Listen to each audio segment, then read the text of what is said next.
Good evening, everybody. Today is going to be a video log for 2/21, February 21st, the day of the week. Let me double check. I'm recording this in the future, obviously, but it'd be for a Friday. I did not record a video log for Friday. I explained everything in my February 20th video log. But I wanted to talk today about just a daily thought. Just a daily thought. The daily thought was something I was actually talking to my mother about, I want to say about 2 weeks ago. And I have called all my friends today and we've talked about it very briefly. And it's the idea of Gen Z and social apprehension. So let me just pull up the dates for Gen Z really quick. When are the dates for Gen Z? Between 1997 and 2012.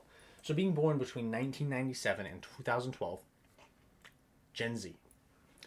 In that time, we have seen a couple different things affect how Gen Z really socializes.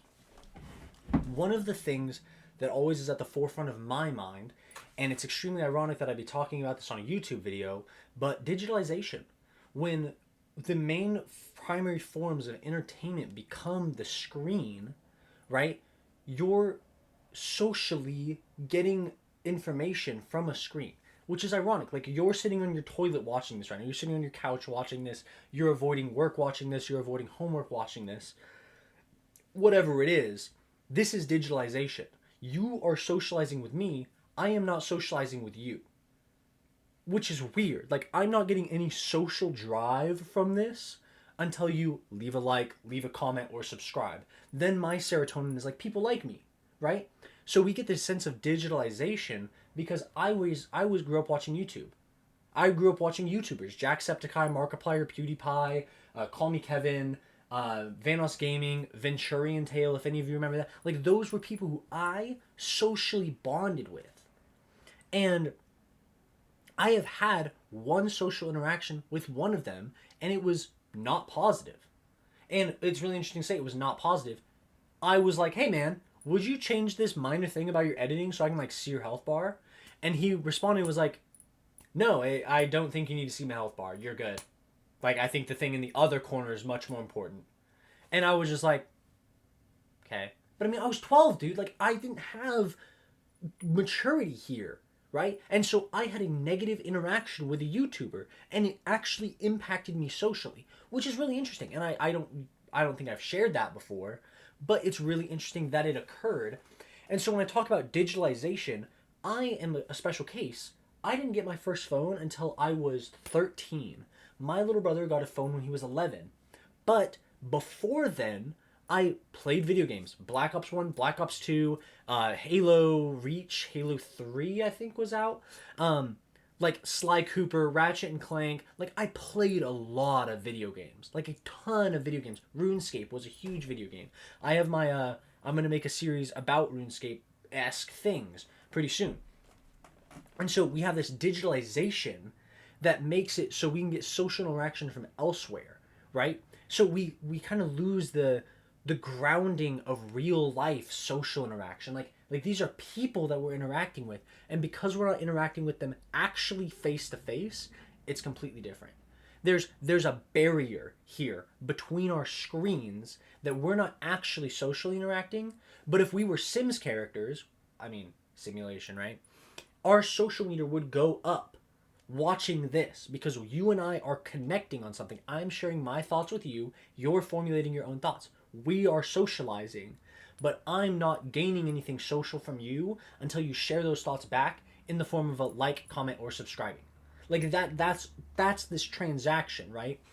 So digitalization has affected us, and we have this term nowadays called iPad kid, right? And I work in a restaurant. I see it all the time. Parents come in with their kids, sit them down.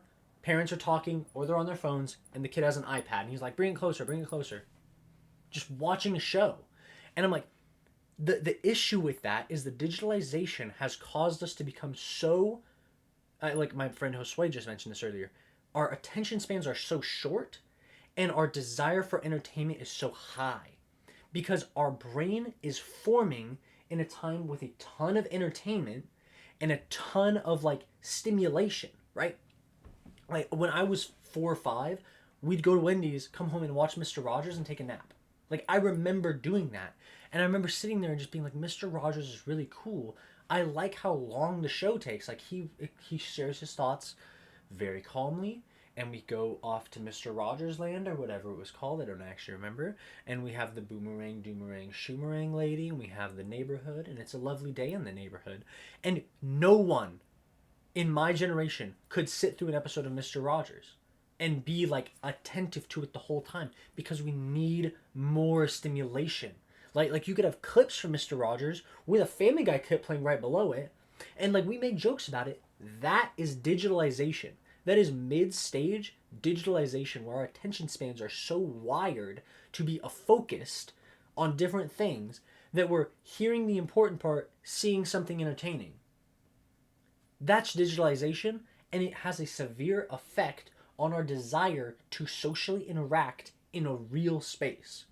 Second is a lack of community, and it's partly driven by the previous thing that I've talked about and the next point that I'll talk about. So, lack of community is like I was watching a video on it, and there's multiple videos on YouTube. I'm not the first person to touch this subject. There's plenty of good content out there. And I always remember the quote, everyone wants to be a part of a village, no one wants to be a villager.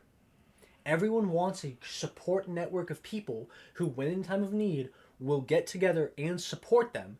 But when one of those people is in trouble, they don't want to stick in and help that person, right? They don't want that responsibility. They don't want that pressure. They don't want that stigma of, if this person needs help, I have to be there, right? So this person would go out of their way to help you. They're your villager. You wouldn't go out of your way to help them. You're just a part of the village. You're not a villager. You're not someone who would come in and help them, right? And the issue is it's hard for people like that to become and to view themselves as, I call them, pillars of the community, right? Everywhere you live, no matter where it is in America, you know a real estate agent or you've seen ads for it. You know a lawyer or you've seen ads for them. You know people who own restaurants or you've seen ads for the restaurants. You know spokespersons or you've seen the spokespersons on ads. You know the car dealership guy or, surprise, you've seen him on ads, right? So there are pillars of the community. The issue is that when you have people who don't believe they're a part of the village, they can't support the village. When you don't believe you're a part of the community, you can't support the community. And I'm guilty of this too. I'm 21. I haven't had the chance to go out there and talk with people because I've been living. Like, I've been trying to work and eat and survive and be a person, right? Like, I'm trying to get this YouTube thing going, and I want to be a president in the next 40 years, so I have to study up on the economy and geopolitics and world trade. Like I have to study these things because of my goals. So it's hard for me to take a step back and go, if you need help, I will be there. And I expect the same from you. That's weird. But I can have people who come and help me out. And like, just like one of the things that stuck with me is just today I had my friend Jeffrey come check on my car. And then afterwards he goes, you have any desire to help me with my, I think he said my 66 Mustang. And I was like, dude, I'm going to be for real. I'm a car guy. Like, I'm not going to help you with a car. But, and what I'll tell him in the future is like, I'm an economist, right? Like, I'm deeply interested in the economy and geopolitics, in world trade, the things I've just listed. But I have a garden. If you need food in the future, call me, right? Like, I'll help you in another way because there are ways that I can provide benefit for you, and there are ways that you can provide benefit for me. The goal of the community is to have a system, a support network of people who are willing to help in different ways, right? So if you know 10 car guys, your car's probably good, dude. Like, if you know 10 car guys and they're all willing to work on your car for free and help you out, you probably don't need to struggle with car problems. But the second that you don't have any food and you're like, I'm hungry, I have no money, I literally can't eat, and you text all these car guys, do you guys have any food? And they're like, nah, bro, we're dirt broke. And then you have one gardener friend, and he's like, yeah, man, like, I'll make you a salad really quick. Like, I'll bring you some watermelon. Like, I'll bring you a bunch of tomatoes. We can make some spaghetti or something. Like you have to have the network of people. But having my generation experience this lack of community is really, really detrimental to us. And part of it stems from the schooling system that we grow up in. So, especially in my community, the schooling system is very divisive in the sense of they don't promote non-clicky. We know what a clique is, right? They don't promote people to go in between the cliques. You have to choose to go into another clique. And middle school and high school is really interesting because if you are a person, you have thoughts and personality. If you enter a clique, you'll either vibe with it or not. But you have to go into it. You have to make the first step and sit with those people and talk with them and interact with them and meet them and get to learn their names. You have to do that. You have to take that step. There's no one that's teaching kids to do that. So you end up having very, very small, tight-knit friend groups. The issue with small, tight-knit friend groups is we change as people and we grow as people through mistakes. Those mistakes in middle and high school are disappointing your friends. So when you in middle and high school disappoint your friends, like I had relationship troubles, right? When I disappointed my friends, when people were talking about me with things that I were negatively reflecting upon my relationship, it was hugely detrimental to me because my close network of friends had a negative view of me, even if it was temporary. So I had a negative view of myself.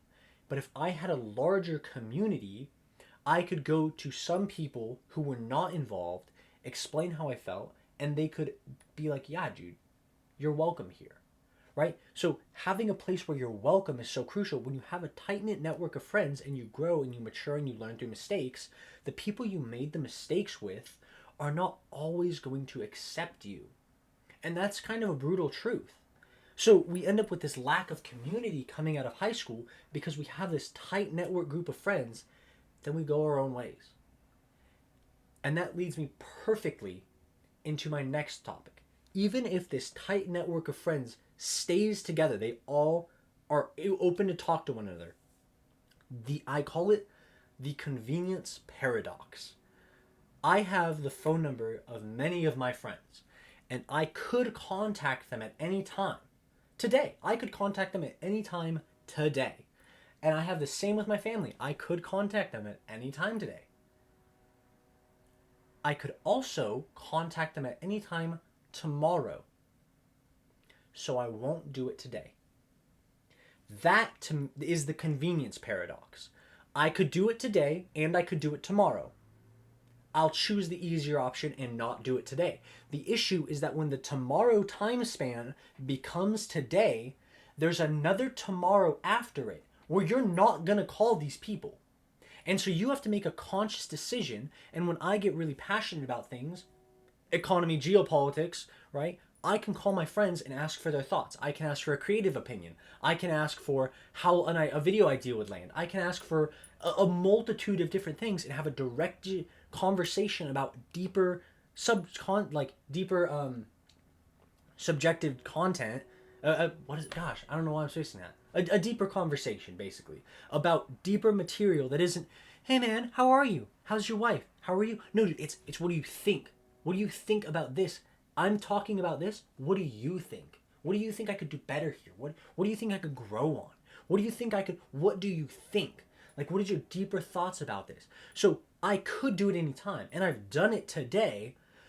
But just earlier today, before I made the phone call, I had the thought, oh, I could just do it tomorrow. That's the convenience paradox. One example of this that I really like to use all the time is parent-child relationships. So I have always had a good relationship with my mom. We've had ups and downs. There's been times where I've disagreed with her parenting of my little brother as he was growing up. Him and I are completely different people, but I'm sitting here going, this is what you should do. And this is like unhealthy for him. This is unhealthy for me. You're my parent. You need to have more control over this. Like we've had our disagreements in the past. We've had ups and downs. The convenience paradox comes in the fact that I lived upstairs in her house. We had conflicting work schedules. I rarely saw her. When I did, we'd have a nice 20-minute conversation, move on with our day. Right? We'd talk, how are you? Good to see you. I'll give you a hug. Good night. Right? I'm going to bed. When I moved out and moved in with Anna's sister, we all rented a house. I didn't see my mom for 2 months. And when I did see my mom, the desire to speak to her was so much stronger. Like, Mom, I want to talk to you. Like, things have been great. Like, I've been working. It's been fun. We're making bills. We're saving money. Like, things have been good. How have you been? Oh my gosh, you have new kids. Oh my gosh, this. Right? So we have a 2-3 hour conversation because I haven't seen her in months. Right? So when we ended up moving out of that house and we're back in with her in our house, I still have that relationship that we built when I was gone. It's very good. I want to talk to my mom when I see her because we still have the conflicting work schedules. But I remember the time when I was on my own and didn't talk to my mom. And I could have called her at any time. And I did. I texted her about things, but I didn't see her. So the convenience paradox of living with your parent makes it so your relationship is arguably weaker because of the convenience. The example is when a child moves out of the house. For example, I moved out with my in-law. The average reason a teenager would move out is to go live on college campus, right? So if you go to college out of state, you don't see your parents, right? And then you're calling them and going like, how are things back home? How's siblings? How's this? Yeah, college is good. So the convenience paradox ceases because if you already had a good relationship with your parents, like it was amicable, you didn't dislike each other, when you are gone, the desire to connect again becomes so much stronger, and those connections become so much stronger. Your relationship actually grows because it is now more inconvenient to talk to them than it was before. Which is crazy. Like that doesn't make any sense. When communication is more inconvenient, we're more likely to cherish it. Which is real. That convenience paradox has always been something I've talked about in Gen Z especially. I could reach out to my friends. I could talk with them about these things. I could also do it tomorrow, so I won't do it today. And that's a terrible pitfall. And it's tragic that we fall into it. And like that's what happens. But it is what happens and it is what it is. There's nothing we can really do about it. All right? Except reach out. Be inconvenient. Inconvenience yourself. Your friends at work, dude, inconvenience them. Make it inconvenient. Right? You have their phone number. Call, catch up, ask them a nice question. Something you're passionate about. Right? Even if they're not interested in it, if you have passion about it, they'll entertain you. And then when they have passion about something, even if you don't, entertain it. That's community. That's villager to villager making a village. That's people in my community. When we have passions, we share them. And we listen. And we are interested in each other's passions, even if they're not directly our passions. When I talk to my friends about the presidency, they don't ever want to be the president. And the most support I get is, yeah, I'll subscribe and pray for you, man.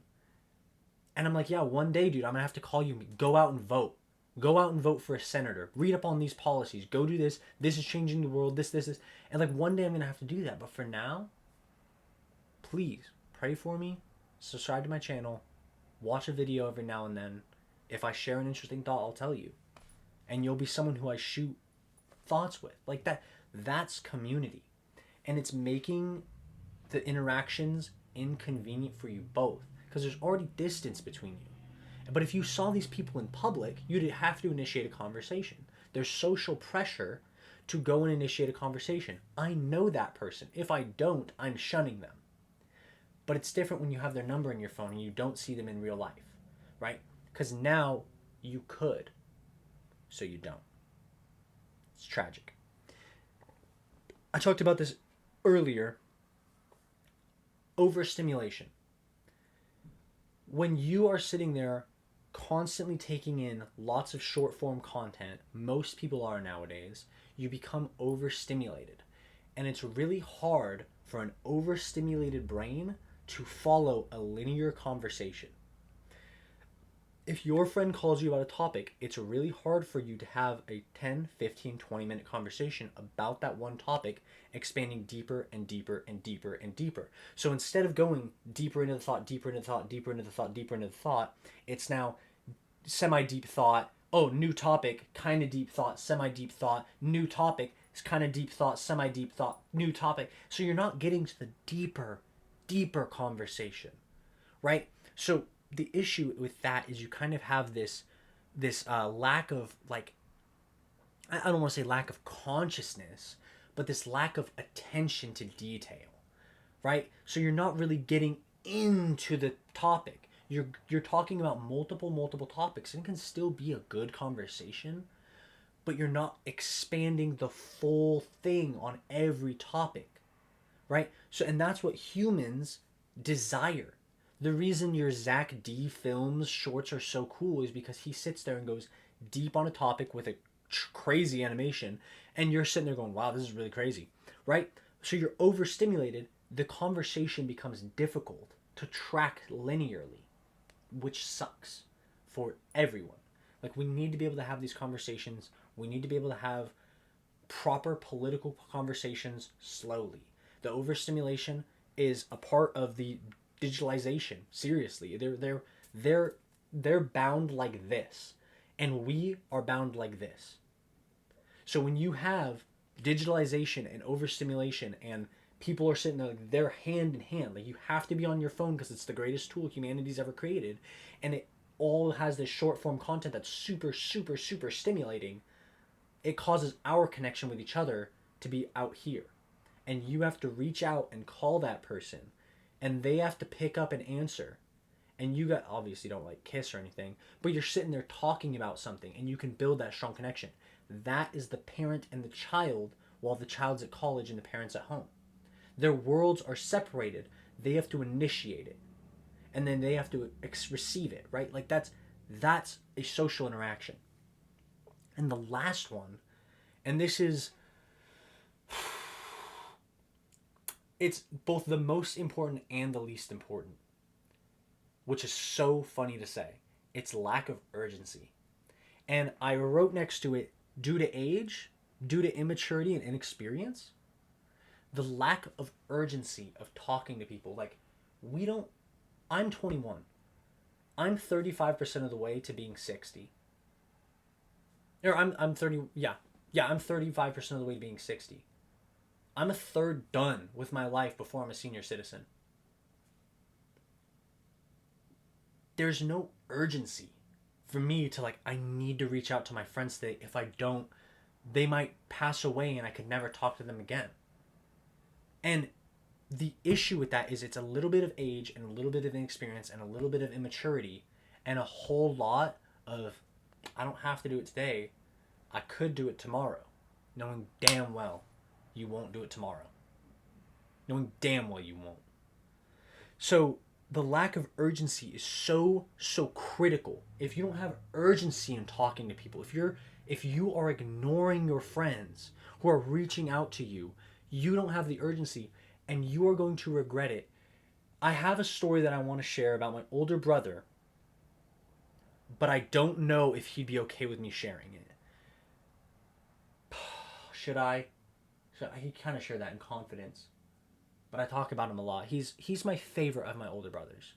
Like, he is, like, I have three older brothers, and I say favorite because he's the most like me. And, like, when I see him, I see myself. Like, I see myself. Him and I were athletic. We were wanting to do, like, we have tons of energy, and we love video games, and we bonded over video games, and we eat the same foods. Like, we like the same things, right? And we've lived the same lives. Like certain life events, we've lived the same lives. And yeah, I'll just share it because I might as well. And it's something that's super important, this lack of urgency, and it hits home for me. He, in high school, tore his ACL. You can't, if you tear your ACL, you can't play sports. So he did his senior project on the physical therapy of his torn ACL, and then he went off to college at U of I. At college, he had the same friends that he had in high school, and they were still active.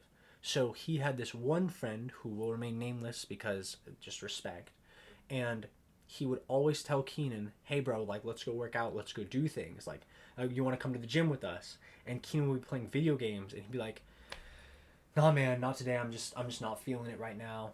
Like, nah, you guys go ahead, I'll get you on the next one.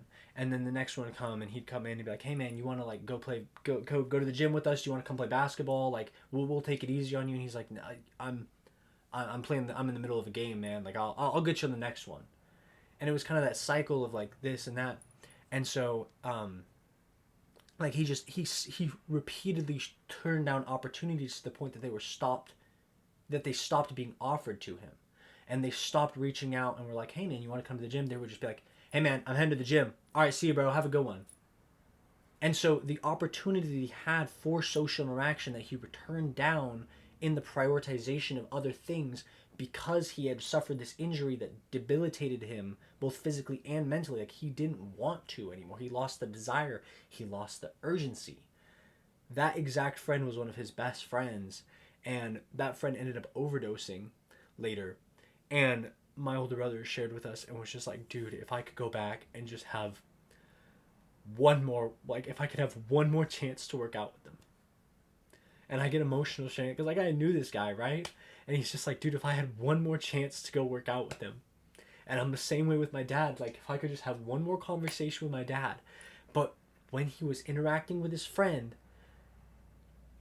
there was no urgency. And like when I was interacting with my dad, there was no urgency. Like, I didn't know what was going to be our last conversation. I didn't think it would be this one, right? And it's like, even if this is our last conversation in person, I could call you tomorrow, right? And then when that's taken away, the urgency really hits you. Like, you really feel that urgency. So a lack of urgency is so crucial and important. And people don't truly understand. Life is temporary. I'm 21. I'm 35% of the way to being 60. You can do the math. Every 3 years old you are is 5%. Yeah, every 3 years old you are is 5% on the way to being 60, a senior citizen. I still have this red mark on the side of my neck from when I was doing the vampire thing, and it keeps distracting me. But the lack of urgency is so underrated. And I say it's the most important and it's the least important, because it's the most important in the sense that it's what's going to make you initiate the social interaction. And it's the least important in the sense that we are careless with our urgency. We are careless with our intentions. Hey man, how are you? Good. How's your girlfriend? Alive. Cool. How's your job? It sucks. That's great, man. I'll talk to you later. That's the whole conversation. But when you lose somebody, and I understand those things come with age, maturity, and experience, because I've written all those down. When you lose somebody, you realize that it's urgent. You realize that today will never occur again, and you need to take advantage of it. And you would be astonished at how beneficial social interactions are. Okay, so to wrap this all up, took a little breather there because I was like, that was getting heavy. Took a little breather to wrap this all up. TLDR, minute and a half at the end of the video, probably a 30-minute video. Gen Z and social apprehension. First issue, digitalization. Humans are not evolved to deal with the digital world. Digitalization hits us heavy, especially during our developing years. Eventually, we're going to have to put limitations on digitalization with children because it sucks in our attention span, makes it super short, and it gets us very overstimulated. Second, lack of community. Everyone wants to village. No one wants to be a villager. You have to be willing to help people help people. You have to have a community of people who are varied. They do different things. Car guy, gardener, investment banker, insurance guy. You have to have someone who knows how to teach. You have to have someone who knows how to draw. Like, you have to have a community of people who can come together and support you in any way you might need. And you have to provide value to that community as well. 3, the convenience paradox. I could do it today. I could do it tomorrow. I won't do it today because I could tomorrow. When people are separated, they have to initiate the conversation. And then the connection is stronger because they've tried to initiate it. Number 4, overstimulation. Super important. If you are overstimulated here because of the things you've witnessed on the internet and the things you see, right? We are overstimulated. It's very hard to follow a linear conversation and get deeper as the conversation goes. Very, very difficult. You have to be able to get deeper and deeper and deeper and deeper about one topic, one subject, and not get distracted. Fifth, lastly, lack of urgency. Our age, our immaturity, and our inexperience cause us to not understand the true temporary existence of life. The true fact that everything is temporary. What is here today might not be here tomorrow. When you fall into the convenience paradox, I could do it today, I could do it tomorrow, I won't do it today, the only thing that will combat that is a true sense of urgency and intention. You have to be willing to go outside and speak to people. You have to introduce yourself to your neighbor. It's not awkward if it's been 3 years. Use it as a starting point. We've lived next to each other for 3 years. I don't know your name. Meet them. Hear what they do. Hear what value they could provide for your community, and tell them the value you can provide for them. Hey man, I have a ladder if you ever need one. I notice you get on top of your roof and do Christmas lights. There are steps that we can take to remedy these situations within our own generation. It's not just Gen Z that has social apprehension. It's anyone who's affected by these 5 things. I hope that we can work together and fix this going forward. I'm happy that you are a part of my community, the viewer, and I'm happy to be a part of your community. And I hope that as you watch my YouTube channel, I provide some form of value for your community. Thank you.